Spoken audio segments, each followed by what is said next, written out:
मेरा नाम मनीष कुमार बलौंगी है। मैं जे न्यूज़ ਦੇ ਦਰਸ਼ਕਾਂ ਦਾ ਤੇ ਬਲੌਂਗੀ ਨਿਵਾਸੀਆਂ ਦਾ ਭੈਣ ਭਰਾਵਾਂ ਤੇ ਬਜ਼ੁਰਗਾਂ ਦਾ 15 ਅਗਸਤ एवं जन्म अष्टमी ਦੀਆਂ ਲੱਖ ਲੱਖ ਵਧਾਈਆਂ ਦਿੰਦਾ। मैं बीएन गिरी बलौंगी मानव जन कल्याण समिति के प्रधान अपने बलौंगी ਅਤੇ मोहाली के सारे नगर निवासियों को 15 अगस्त की बहुत बहुत बधाई देना और जे न्यूज़ के जितने भी हमारे श्रोता हैं कि मेरे मीडिया के साहिबान हैं उन्होंने सारिਆਂ ਨੂੰ 15 अगस्त जी आज़ादी दिवस की हार्दिक शुभकामना मेरी तरफ से। भारत माता की जय। मैं समाज सेवी दिनेश कुमार, मेरी वाइफ सरोजा देवी सरपंच ते अपने ਵੱਲੋਂ ਤੇ मैडम ਵੱਲੋਂ 15 अगस्त की सारे जे न्यूज़ मोहाली ਨੂੰ ਤੇ ਸਾਰੇ ਬਲੌਂਗੀ ਦੀ ਜਨਤਾ ਨੂੰ 15 ਅਗਸਤ ਦੀ ਹਾਰਦਿਕ ਸ਼ੁਭਕਾਮਨਾਵਾਂ ਅਤੇ ਵਧਾਈ ਦਿੰਦਾ ਜੀ। ਮੈਂ Pradeep Soni paint and hardware ਪਿੰਡ ਮਟੌਰ ਦੇਸ਼ ਵਾਸੀ ਹਲਕਾ ਨਿਵਾਸੀਆਂ ਨੂੰ 15 ਅਗਸਤ ਦੀਆਂ ਲੱਖ ਲੱਖ ਵਧਾਈਆਂ ਦਿੰਦਾ। ਮੈਂ ਹਰਮਿੰਦਰ ਸਿੰਘ ਵਿੰਦਾ ਬਾਬਾ ਵਾਲ ਭਾਰਤੀ ਵੈਲਫੇਅਰ ਕਮੇਟੀ ਪਿੰਡ ਮਟੌਰ ਸੈਕਟਰ 71 ਵੱਲੋਂ ਪੰਜਾਬ ਵਾਸੀਆਂ ਤੇ ਹਿੰਦੁਸਤਾਨ ਵਾਸੀਆਂ ਨੂੰ 15 ਅਗਸਤ ਦੀ ਲੱਖ ਲੱਖ ਵਧਾਈ ਹੋਈ। ਮੈਂ ਵਿਜੇ ਪਾਠਕ 15 ਅਗਸਤ ਤੇ ਬਲੌਂਗੀ ਨਿਵਾਸੀਆਂ ਨੂੰ ਲੱਖ ਲੱਖ ਵਧਾਈ ਦਿੰਦਾ ਜੀ। ਅਗਲੇ ਮਹੀਨੇ ਜਨਮ ਅਸ਼ਟਮੀ ਹੈ ਜੀ, ਉਹਦੀ ਵੀ ਸਾਰਿਆਂ ਨੂੰ ਲੱਖ ਲੱਖ ਵਧਾਈ जी। मैं वेद प्रकाश वासी बलौंगी का रहने वाला हूँ। सभी बलौंगी वासियों को मेरी तरफ से 15 अगस्त की ਲੱਖ ਲੱਖ ਵਧਾਈ। ਵਾਹਿਗੁਰੂ ਜੀ ਕਾ ਖਾਲਸਾ ਵਾਹਿਗੁਰੂ ਜੀ ਕੀ ਫਤਿਹ। ਮੈਂ ਮੱਖਣ ਸਿੰਘ ਸਾਬਕਾ ਸਰਪੰਚ ਪਿੰਡ ਬਲੌਂਗੀ ਤੋਂ ਆਜ਼ਾਦੀ ਦੇ ਸ਼ੁਭ ਦਿਹਾੜੇ ਤੇ ਇਲਾਕਾ ਨਿਵਾਸੀਆਂ ਨੂੰ ਆਪਣੇ ਬਲੌਂਗੀ ਦੇ ਨਗਰ ਨਿਵਾਸੀਆਂ ਨੂੰ ਸਾਰਿਆਂ ਨੂੰ ਲੱਖ ਲੱਖ ਵਧਾਈ ਦਿੰਦਾ ਹਾਂ। ਮੈਂ ਵੀਰ ਪ੍ਰਤਾਪ ਸਿੰਘ ਬਾਵਾ ਮੇਰੇ ਤੇ ਮੇਰੇ ਪਰਿਵਾਰ ਵੱਲੋਂ ਸਾਰੇ ਬਲੌਂਗੀ ਵਾਸੀਆਂ ਨੂੰ ਦੇਸ਼ ਵਾਸੀਆਂ ਨੂੰ 15 ਅਗਸਤ ਦੀਆਂ ਲੱਖ ਲੱਖ ਵਧਾਈਆਂ ਜੀ। ਸਤਿ ਸ਼੍ਰੀ ਅਕਾਲ ਜੀ। ਮੈਂ ਗੁਰਮੁਖ ਸਿੰਘ ਵਾਲੀਆ, ਪ੍ਰਧਾਨ ਫੇਸ 7 ਮਾਰਕੀਟ ਤੇ ਡਾਇਰੈਕਟਰ ਜੱਪ ਸਟੱਡੀ ਅਬਰੋਡ ਮੋਹਾਲੀ ਤੋਂ। ਤੇ ਜੇ ਨਿਊਜ਼ ਦੇ ਰਾਹੀਂ ਮੈਂ ਆਪ ਸਭ ਨੂੰ ਆਜ਼ਾਦੀ ਦਿਹਾੜੇ ਦੀਆਂ ਬਹੁਤ ਬਹੁਤ ਮੁਬਾਰਕਾਂ ਦੇਣਾ ਚਾਹੁੰਦਾ ਹੈ। ਤੇ ਸਾਡਾ ਇੰਡੀਆ ਹਮੇਸ਼ਾ ਜਿੰਨੇ ਵੀ ਸਾਡੇ ਇੰਡੀਆ ਦੇ ਵਿੱਚ ਲੋਕ ਵੱਸਦੇ ਨੇ ਉਹ ਹਮੇਸ਼ਾ ਖੁਸ਼ ਰਹਿਣ। ਜੱਪ ਸਟੱਡੀ ਉਹ ਕੰਪਨੀ ਹੈ ਜਿਹਨੇ ਹੁਣੇ 5.5 ਬੈਂਡ ਦੇ ਨਾਲ ਆਸਟ੍ਰੇਲੀਆ ਦੇ ਵੀਜ਼ੇ ਲਗਵਾ ਕੇ ਦਿੱਤੇ ਨੇ। ਤੁਸੀਂ ਸਿੰਗਲ ਜਾਣਾ, ਸਪਾਊਸ ਜਾਣਾ ਤਾਂ 100% ਵੀਜ਼ਾ ਹਾਸਲ ਕਰ ਸਕਦੇ ਹੋ। ਜੱਪ ਸਟੱਡੀ ਦੇ ਕੋਲੇ ਅੱਜ ਹੀ ਆਓ।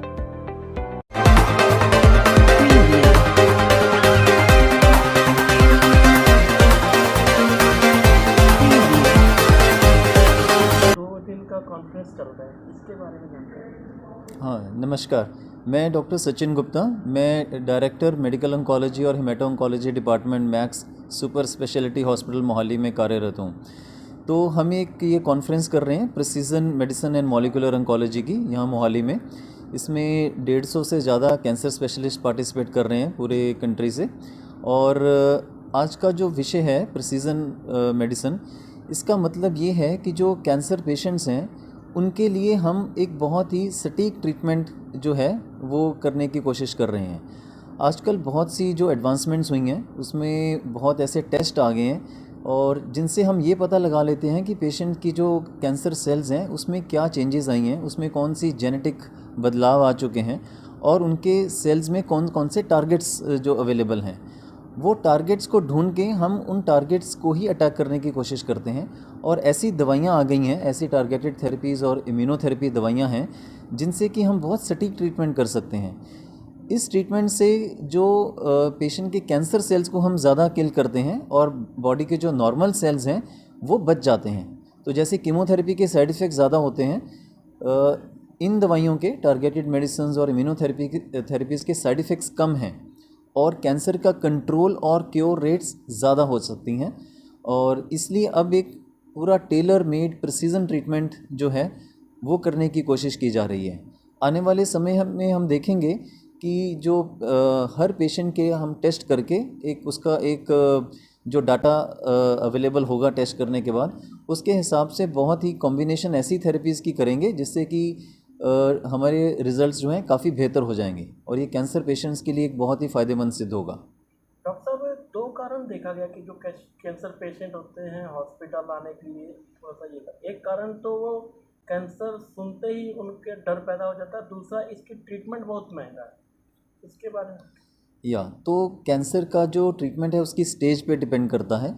अर्ली स्टेजेस में, स्टेज 1-2 में अधिकतर कैंसर जो हैं क्योर हो सकते हैं, और जैसे जैसे स्टेज बढ़ती है, स्टेज 3 और स्पेशली स्टेज 4 में उसका क्योर होना मुश्किल है और ट्रीटमेंट की कॉस्ट ज़्यादा है, ये बात आपने सही कही है।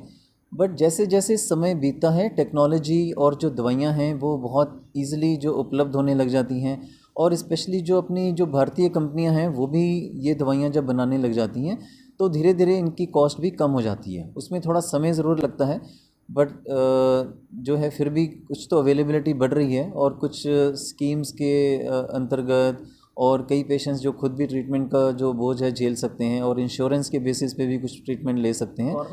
तो हाँ, गवर्नमेंट की भी कहीं कहीं सहायता रहती है। देयर आर लॉट ऑफ, हर स्टेट की अपनी अपनी कुछ स्कीम्स हैं जिसमें वो कैंसर पेशेंट्स की सहायता कर रही हैं, तो काफ़ी पेशेंट्स इन स्कीम का फ़ायदा भी उठा सकते हैं।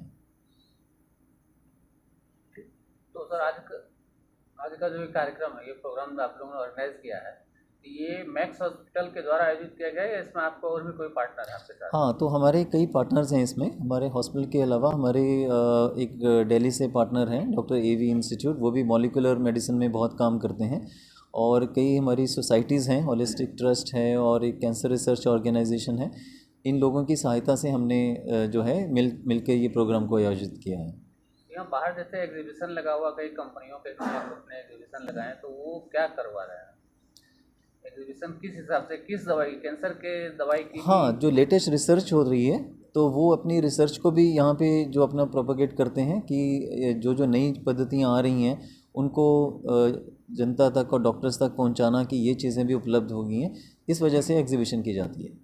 नमस्कार, मैं डॉक्टर श्वेता गुप्ता, मैं एक robotic surgeon and laparoscopic surgeon हूँ in the field of gynaecology. At present I am working in Max super speciality hospital Mohali. Doctor साहब, महिलाओं में कैंसर के ज़्यादा क्या लक्षण हैं? जो महिलाओं में होने वाले कैंसर हैं, सबसे ज़्यादा तो ब्रेस्ट कैंसर है, उसके बाद है सर्वाइकल कैंसर, उसके बाद है यूट्रस का कैंसर एंड ओवरी का कैंसर। सो ब्रेस्ट कैंसर की problem all over the world महिलाओं में सबसे ज़्यादा है, और सर्वाइकल कैंसर हमारे इंडिया में ब्रेस्ट से भी ज़्यादा पाया जाता है, बट सारी वर्ल्ड में दूसरे नंबर पर आता है। मैम, इनका लक्षण क्या है? हर एक कैंसर का लक्षण अलग है। जैसे ब्रेस्ट कैंसर में कोई गांठ का हो जाना, निप्पल में से खून का आना, ब्रेस्ट का साइज़ में बदलाव होना, निप्पल का अंदर को धंस जाना, या उसके ऊपर रेडनेस आ जाना ब्रेस्ट के ऊपर। कई बार ब्रेस्ट बिल्कुल ठीक होती है पर जो एक्जिला है, अंडर आर्म है, वहाँ पे गिल्टियाँ बन जाती हैं। तो इस तरह के लक्षण ब्रेस्ट कैंसर में होते हैं। और जो सर्वाइकल कैंसर है या यूट्रस का कैंसर है, वहाँ के जो लक्षण होते हैं ज़्यादातर ब्लीडिंग रिलेटेड होते हैं, कि ब्लीडिंग में बदलाव आना, एक्सेसिव ब्लीडिंग का होना, प्रॉपर टाइम पे ना होना, ब्लीडिंग का बंद ही नहीं होना। तो ये सारे लक्षण हो सकते हैं जो सर्वाइकल कैंसर के या यूट्राइन कैंसर के हो जाते हैं। और एक बार जब मेनोपॉज हो जाए उसके बाद अगर ब्लीडिंग हो तो ये काफ़ी एक स्पेसिफिक लक्षण होता है यूट्रस कैंसर का। तो ये सारे लक्षण या छोटी सी भी चेंज अगर हमें अपनी बॉडी में लगती है, अगर वुमेन थोड़ी सतर्क हैं तो वो इसको पता लगा सकती हैं और तुरंत डॉक्टर के पास इसकी जांच के लिए पहुंच सकती हैं। मैम, अक्सर देखा गया कि महिलाएं ना झिझक के कारण या शर्म के कारण डॉक्टर के पास नहीं जाती। हाँ, ये बिल्कुल सही बात है। हाँ, ये बिल्कुल सही बात है, क्योंकि जितनी भी लेडीज़ आज जैसे मेनोपॉजल ब्लीडिंग है, वो लेडीज़ यूजुअली 50, 55, 60 ईयर के एज ग्रुप में होती हैं, तो उनको ब्लीडिंग हुई होती है पर वो उसको बहुत लाइटली लेती हैं और घर वालों को भी नहीं बताती हैं, ये सोच के कि डॉक्टर का या हॉस्पिटल जाना पड़ेगा या मेरे बेटे के पास और बेटी के पास टाइम नहीं है, तो वो अपने तक ही रखती हैं। प्रॉब्लम ये है कि जब तक वो ज़्यादा परेशान हो जाती हैं तब तक डिज़ीज़ का स्टेज बढ़ जाता है। तो ये बहुत ज़रूरी है कि जैसे ही पहला लक्षण आता है आप उसे पहचानिए और शुरुआत में ही अपने आप को चेक कराइए, क्योंकि जब आप शुरुआती स्टेज में डॉक्टर के पास जाते हैं तो उसका पूरा इलाज है और उस पर कॉस्ट भी कम आती है और पूरी तरह से आप क्योर हो जाते हो। जब उसी बीमारी को आप टाइम दे देते हो अपने शरीर में बनने के लिए, तो वो बीमारी की स्टेज बदल जाती है, जिससे ट्रीटमेंट तो होता है, कॉस्ट भी बढ़ती है, साथ में आप उतना बेनिफिट नहीं उठा सकते। मतलब आप ठीक तो हो जाते हो पर पूरी तरह से क्योर नहीं हो सकते। चांस ऑफ रिकरेंस हमेशा रहता है जैसे ही स्टेज बढ़ती है। जप स्टडी ਉਹ ਕੰਪਨੀਆਂ ਜਿਨੇ ਹੁਣੇ 5.5 ਬੈਂਡ ਦੇ ਨਾਲ ਆਸਟ੍ਰੇਲੀਆ ਦੇ ਵੀਜ਼ੇ ਲਗਵਾ ਕੇ ਦਿੱਤੇ ਨੇ। ਤੁਸੀਂ ਸਿੰਗਲ ਜਾਣਾ, ਸਪਾਊਸ ਜਾਣਾ ਤਾਂ 100% ਵੀਜ਼ਾ ਹਾਸਲ ਕਰ ਸਕਦੇ ਹੋ। ਜਪ ਸਟੱਡੀ ਦੇ ਕੋਲੇ ਅੱਜ ਹੀ ਆਓ।